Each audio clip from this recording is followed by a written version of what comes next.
kalabs, galit ako kay daddy kasi di ako sinama. Kasi naka-helmet pa siya, tapos umalis pa.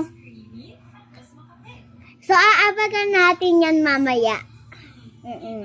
Bibidyoan ko siya mamaya. Ay, mami, oh. Si mami. No. Nagpapadidi siya. Tiyang. So, lagot ka mamaya sa akin, daddy. Kala mo. Mamaya ka sa akin. Kala mo.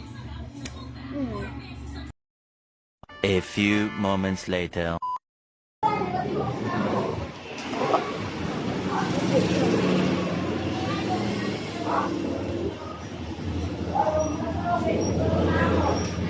Ba't di mo ako sinama? Ba't di mo ako sinama? Nakabidyo ka pa. Ba't di mo ako sinama? Mami, walang ulam. Suntok gusto mo, ha? Meanwhile. Ang sarap nito! Mag-alabas kayo ng ulam. Ala! Aircon ka rin para pil mo kumain. Mag-aircon. Daddy, dalawang plato. Dalawang plato. Mami lang yan, diyan sa'yo. Ala!